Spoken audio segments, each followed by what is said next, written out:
Olá! O Jornal Universidade traz um resumo das principais notícias da UFPB. Confira os destaques. Começa o período letivo 2019.2 nos campi 1 e 4 da UFPB. Pesquisador do Laboratório de Vídeo Digital da UFPB cria aplicativo de celular para ajudar profissionais de saúde que trabalham com crianças autistas. Seminário Nacional de Educação Popular discute a educação no campo e sua relação com os movimentos sociais. Agora, no Jornal Universidade.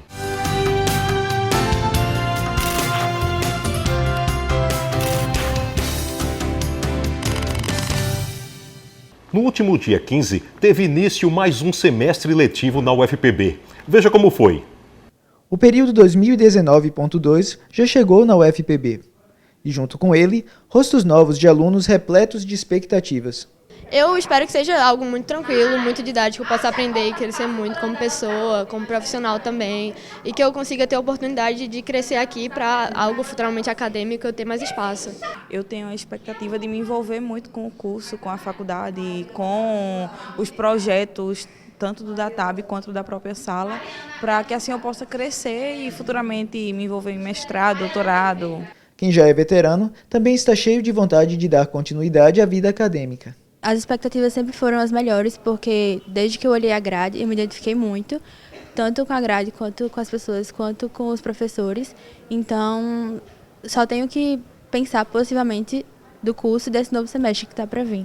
Para iniciar mais um semestre aqui na UFPB, as expectativas são boas, no caso, justamente pelos, como é que eu posso dizer assim, pela vivência do primeiro semestre. Então, a gente espera que seja mais um semestre bem produtivo para nós, que nós possamos adquirir bem mais experiências em mais um semestre. O período letivo começou no último dia 15 e segue até o próximo ano. Por conta desse processo de reposição de aulas, nós estamos com um calendário atípico. No entanto, cada vez mais a gente se aproxima do período letivo do ano civil. Portanto, este ano a gente terá um calendário que vai ser descompassado, digamos assim. As aulas começam agora dia 15 de outubro. Haverá um recesso a partir do dia 17 de dezembro e só retornaremos às atividades em fevereiro. Então, assim, no dia 1º de fevereiro, as aulas serão retomadas e a conclusão do semestre no dia 20 de abril. Então, assim, nossa perspectiva em termos de planejamento de futuro é que o 2020.1 já vai acontecer agora, no comecinho do mês de maio, e até o final de dezembro a gente vai estar conseguindo estar terminando o 2020.2. Ou seja, o ano de 2020 é fundamental no sentido de garantirmos que, a partir de agora, os períodos letivos baterão com o ano civil, que é o ideal. E para quem está inseguro ou desmotivado com o reinício das aulas, a pró-reitora de graduação lembra algo importante. Os dados mostram que a universidade é um excelente caminho para melhorar de vida.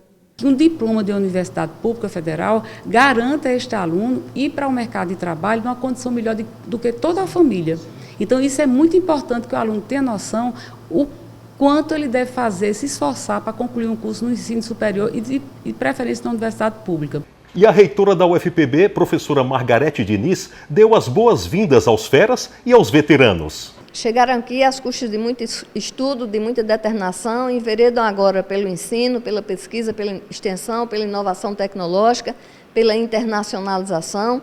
Sejam muito bem-vindos à maior universidade pública da Paraíba e uma das melhores universidades federais do Brasil. Aos estudantes que aqui já estão, o compromisso de acolher a cada um e a todos para que possa mostrar a nossa universidade no melhor que ela é, no melhor que ela faz. E também convidar todos para o Trote Verde, a oportunidade que você vai ter de plantar uma árvore na sua instituição e quando você sair, certamente já está bem crescido e você tem contribuído com a natureza e com a sociedade. O Dia do Professor é comemorado em 15 de outubro. O Jornal Universidade foi até a Escola Básica da UFPB para conversar com educadores sobre as belezas e os desafios da profissão. Em 15 de outubro se comemora o Dia dos Professores. O trabalho de educar é difícil, porém é essencial. E apesar dos desafios vividos diariamente pelos profissionais da educação, aqueles que possuem o dom de educar resistem e continuam apaixonados pelo seu trabalho. A gente veio até a Escola Básica de Educação da UFPB para entender um pouco do dia a dia desses profissionais. Estou aqui com a Arilane, que vai falar um pouco para a gente. O que é que levou ela a ser professora, como é esse dia a dia. Como é ser professor, Arilane? Eu, com 15 anos, entrei para o movimento estudantil e eu, no movimento estudantil, secundarista ainda, pensava o que precisa transformar a educação, né? E o que é que precisava para transformar a educação? Eu precisava entender essa teoria. E aí eu digo, não, vou fazer pedagogia porque eu quero contribuir para as mudanças da educação. Terminei o curso há cerca de 10 anos, né? E nessa trajetória eu já fui professora da Educação Básica pela Prefeitura Municipal de João Pessoa, já fui professora pelo Instituto Federal da Paraíba e agora, há 4 meses, estou sendo professora aqui da Escola de Educação Básica da UFPB. E essa das experiências todas que eu já passei na vida, essa está sendo uma das mais marcantes, porque foram novos desafios que foram lançados, né? Eu acho que ser professor é essa gratificação de ver o crescimento dos seus alunos. E eu estou vendo isso aqui na Escola de Educação Básica da forma mais clara de toda essa minha trajetória enquanto professora. Thaís, ela é coordenadora adjunta aqui da Escola Básica. Fala um pouquinho da Escola Básica para a gente, Thaís. Bom, então é uma alegria receber vocês para falar da escola. Na semana passada a gente estava comemorando os 31 anos da nossa escola, então a gente vê que é um espaço que tem uma história, que está já muito bem constituída dentro da universidade e a gente vê que está no movimento cada vez mais se fortalecendo, né? E aí a instituição ela surge inicialmente como um espaço de convivência infantil para as crianças da educação infantil e agora a gente atende do infantil até o 5º ano, né? Agregando toda essa educação básica. E aí a gente, além do trabalho com as crianças, a gente tem todo um espaço de articulação com o ensino superior, né, abrindo vaga para o pessoal dos estágios, os cursos de extensão, as próprias pesquisas. Então, além do processo formativo das professoras, a gente é uma escola também que está muito ligada com a universidade nos outros aspectos, porque a gente está recebendo, né, e também ofertando dados para todo esse grupo. Stephanie é estudante de pedagogia aqui da UFPB e faz estágio aqui na Escola Básica. Stephanie, o que é que te levou a querer ser professora, a fazer pedagogia? Bom, o processo de ensino-aprendizagem sempre me encantou. Desde o ensino fundamental eu tive professores que marcaram muito, né, esse processo e fez com que eu decidisse fazer pedagogia. Estou no 6º período, é a minha primeira experiência, né, com a sala de aula, então desde os planejamentos com as professoras que eu estou atuando, até o momento mesmo da sala de aula, de conteúdo de avaliação, tem sido muito enriquecedor. Quero agradecer então às 3 pela entrevista, pela conversa que foi muito boa e toda a gratidão da gente a esses profissionais que têm uma função incrível na nossa vida e que marca de fato todos nós. Já no dia 16 de outubro é celebrado o Dia do Engenheiro de Alimentos. Para festejar a data, a coordenação do curso de Engenharia de Alimentos da UFPB elaborou uma programação especial.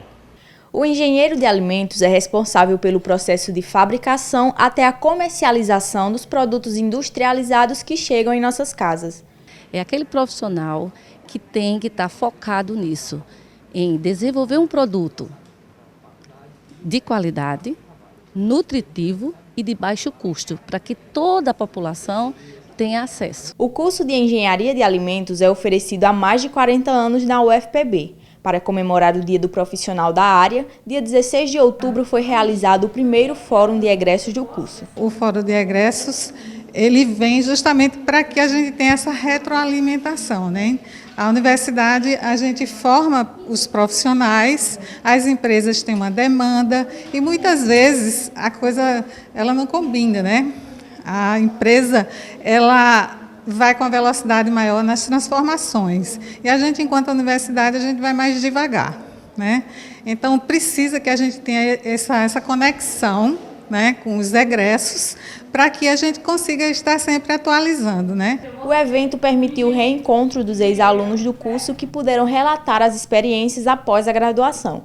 Diva e Juliana se formaram há mais de 4 anos e hoje trabalham na mesma companhia de alimentos. Por meio do fórum, as duas voltaram ao UFPB para falar sobre a vivência no mercado de trabalho. A nossa unidade aqui, na Paraíba, ela trabalha com massas, só macarrão.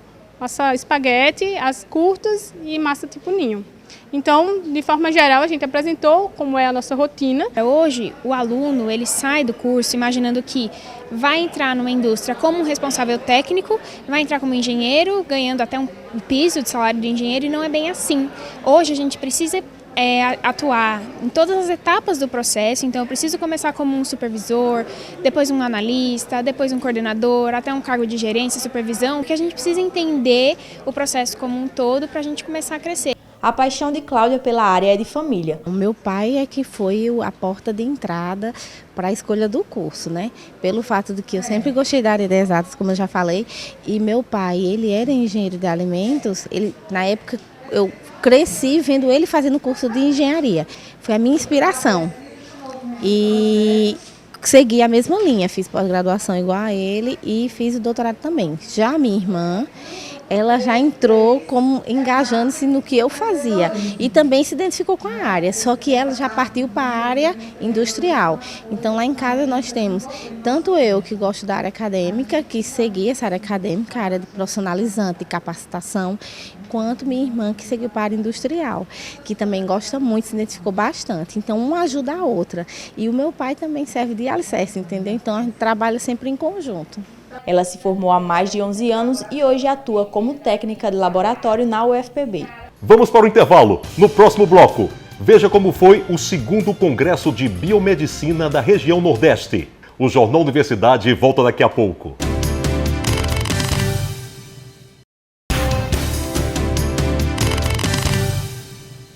Discutir a educação no campo e sua relação com os movimentos sociais. Esse foi o objetivo de um encontro realizado recentemente na UFPB. O Seminário Nacional de Educação Popular foi organizado pelo Centro de Educação e aconteceu no Campus 1 da UFPB.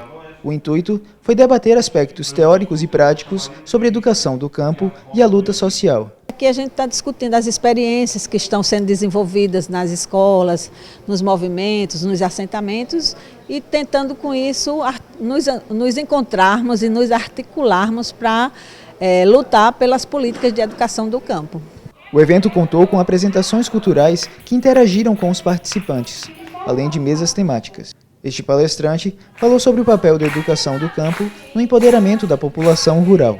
A educação do campo, ela é herdeira da educação popular, ou seja, ela se referencia por essa perspectiva de uma educação libertadora, de uma educação transformadora. Mas você sabe a diferença entre a educação do campo e uma educação tradicional? O movimento da educação do campo, ele se construiu tentando estabelecer uma diferenciação entre a escola rural e a escola do campo. Ou seja, a escola rural para nós é a escola tradicional, uma escola empobrecida, né? A escolinha, né? Com dificuldade, com pouco rendimento, entendeu? Sendo pensada da cidade para o campo, com políticas públicas. A educação do campo propõe uma escola do campo construída com a participação dos sujeitos do campo. Uma escola que seja capaz de afirmar a identidade dos sujeitos do campo e de estabelecer as relações entre campo e cidade. Participaram do seminário estudantes, professores e ativistas de várias partes do país. A princípio, eu participei em consequência do fato de eu ser monitor das disciplinas de fundamentos socio-históricos da educação, mas a contribuição que eu vejo do evento para a minha formação enquanto educador é justamente de ter uma participação nesse contexto de educação no campo. A cidade de João Pessoa foi sede do 2º Congresso de Biomedicina da região Nordeste, realizado entre os dias 9 e 12 de outubro em um hotel na Praia do Cabo Branco. Proporcionar a troca de conhecimentos, apresentar novas tecnologias e divulgar experiências exitosas. Estas foram as propostas da 2ª edição do Congresso de Biomedicina da região Nordeste. O evento reuniu cerca de 500 estudantes, biomédicos e profissionais de outras áreas da saúde. A área principal, mais procurada da biomedicina é análises clínicas, mas a gente fez questão de fazer um congresso falando principalmente das outras áreas, que são pouco procuradas, às vezes até pouco divulgadas. Aí a gente deu muita ênfase à parte de biologia molecular, circulação extracorpórea, acupuntura, imaginologia, que é uma área muito forte dentro da biomedicina, a área de estética, que é uma área que está sendo bastante discutida momentaneamente, entre outras áreas. Com o tema Representatividade e Inovação, o evento contou com palestras, minicursos e apresentações de trabalhos científicos. A representatividade porque o biomédico nordestino, de certa forma, é pouco lembrado se a gente pensar no cenário nacional. E às vezes a gente tem um congresso brasileiro de biomedicina, tem 1 ou 2 palestrantes nordestinos diante de centenas. E a gente quis mostrar, principalmente para os biomédicos que não são do Nordeste, que aqui no Nordeste nós temos brilhantes biomédicos, que são de pesquisadores, palestrantes, né? E também para trazer ao biomédico nordestino uma palestra de qualidade, porque muitas vezes os grandes eventos acontecem no eixo Rio-São Paulo, Sul, e aqui não acontecem grandes eventos. E por que não? Por que não acontecer grandes eventos aqui? Então, representatividade para dar representatividade ao nordestino. E também pensamos em dar representatividade à mulher biomédica, porque a biomedicina tem mais de 90%, 90% dos biomédicos são mulheres. Então a gente queria mostrar que a mulher biomédica também tem um papel muito importante dentro do cenário da biomedicina. E inovação, por quê? Porque o mercado de trabalho está mudando em todas as áreas, não só na biomedicina. E essa questão da revolução 4.0, da questão da inteligência artificial, então tem profissões que vão desaparecer, tem profissões que vão surgir, né? E algumas que já existem vão fortalecer ou não.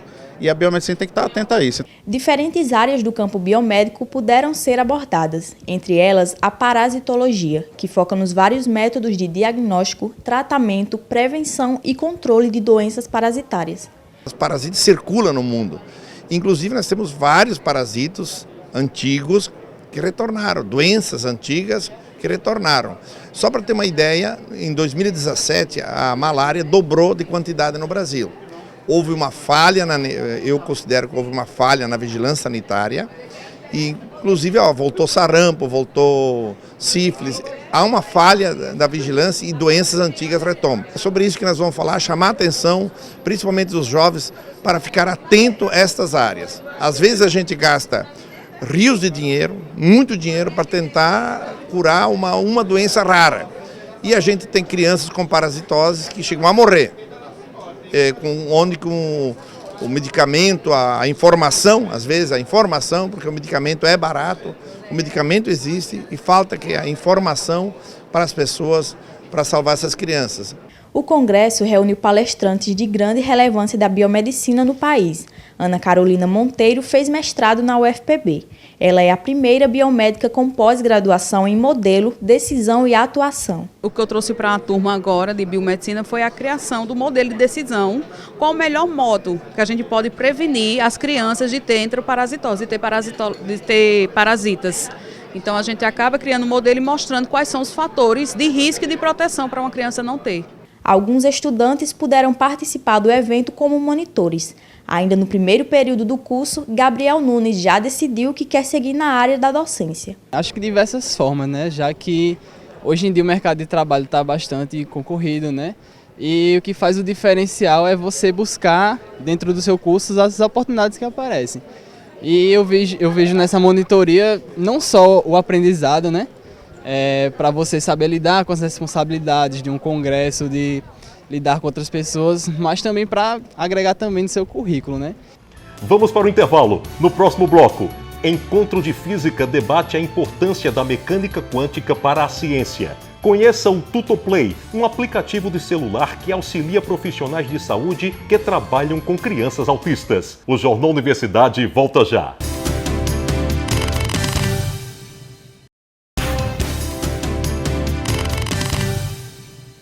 A mecânica quântica foi o tema principal da Semana da Física, um evento científico que serviu para aprimorar os conhecimentos de alunos veteranos e apresentar o curso de Física aos novatos que iniciam seus estudos de graduação no período 2019.2.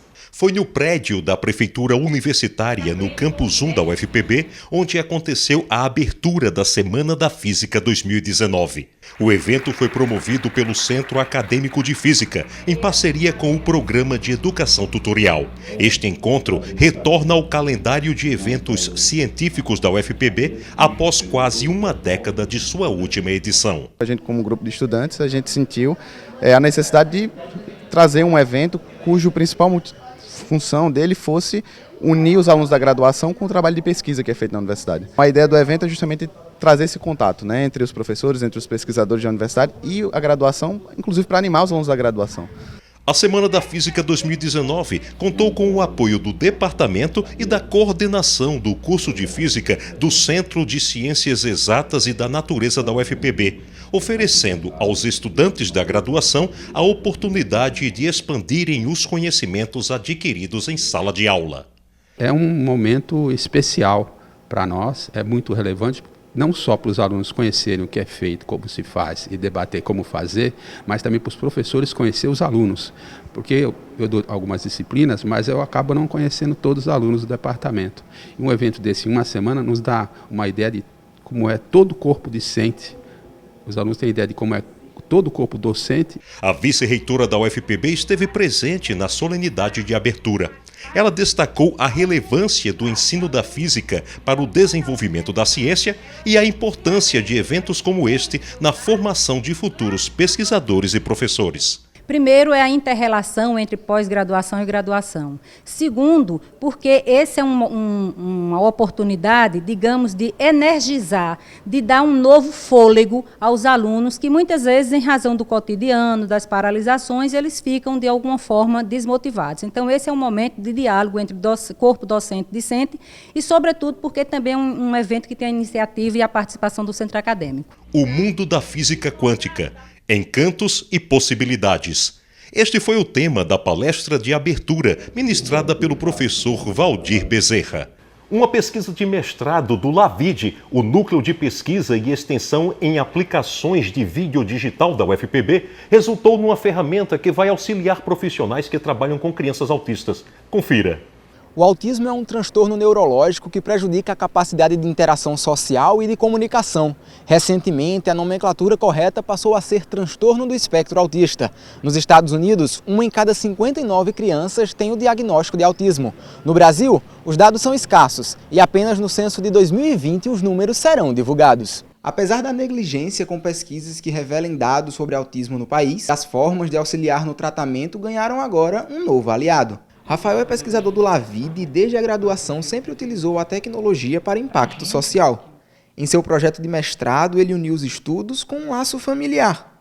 Seu irmão nasceu com o transtorno do espectro autista e o interesse pela área, junto com a vontade de ajudar, resultaram no Tutoplay. Ele é um conjunto de recomendações, de processos, de até ferramentas para ajudar os terapeutas, terapeutas ocupacionais, psicopedagogos, psicólogos, profissionais de educação física, a entender como fazer uso da tecnologia nas suas atividades.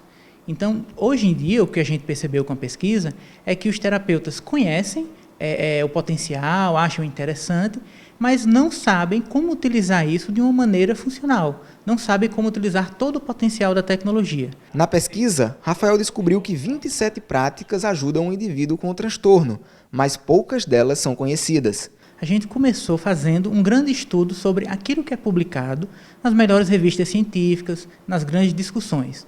Então, basicamente, revisando os últimos 7 anos da produção na área da saúde, na área da computação, nos estudos de multimídia, neurociência, a gente descobriu que 27 práticas são consideradas com evidência científica de que funcionam, de que ajudam as crianças, né? Que ajudam os indivíduos com o transtorno do espectro autista.